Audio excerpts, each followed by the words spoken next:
I'm Buster Grant. I'm the head brewer of Brecon Brewing, which is part of a small group of companies that involves Coal Black Label and Lithic Brewing. Sweet. And what is your business's ideologies? Our business ideologies, wow, that's a good one. Brew great beer, simple one. I've been brewing in Brecon now for best part of 20 years. Yeah, it's always trying to keep up with what's going on, trying to be ahead of the curve occasionally, see what's going on, and taking advantage of opportunities such as working with a green man. How did you get involved with the Green Man Festival? A number of years ago, we were asked to put beer into the courtyard. At the time, it was one of the largest groups of Welsh beers put together. And in fact, it still is one of the largest groups of Welsh cask beers in any one place, which is great to see and amazing to see in a music festival, because it's very rare for music festivals to work with local companies, and certainly not to the extent that Green Man does. So it's a real pleasure to work with them. At the time, their house beer, the Green Man Growler, was being produced by a brewery outside of Wales. And I said to Mike, yeah, we should find a way of working with Welsh brewers to fulfill this and make this happen for you and bring it into Wales. And he sort of prevaricated for a little bit, which was fair enough. And the following year, I pushed him a little bit harder, and he said, "Well, why don't you do it?" And I went, "It's a lot of beer, but yeah, why not? It's a great opportunity." So we did, and actually, it's grown hugely since then. And it's been a real pleasure working with the whole team at Green Man to get the beers and expand from the original growler. We now have the IPA, and also the Last Mango in Powys. So those three are very much collab between you and Green Man.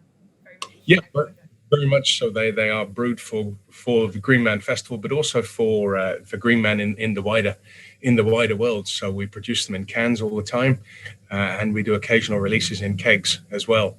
So it's trying to spread the Green Man word, and we're hoping to do more of that in the coming year as well. The Green Man website is the main shop for the Green Man beers. We do sell some of them locally as well. So there's a couple of places in Brecon that stock them, in Crickhowell as well, very close to the festival venue. So it's out and about. So it's good. Sweet.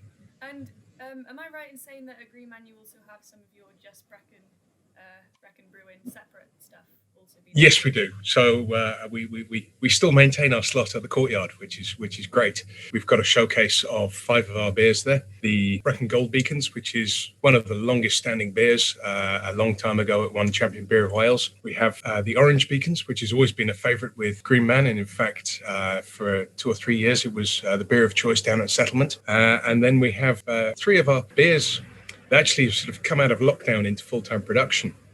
When lockdown happened, I was driving over the Beacons every day because I still live in Brecon and the brewery's just outside Bridgend.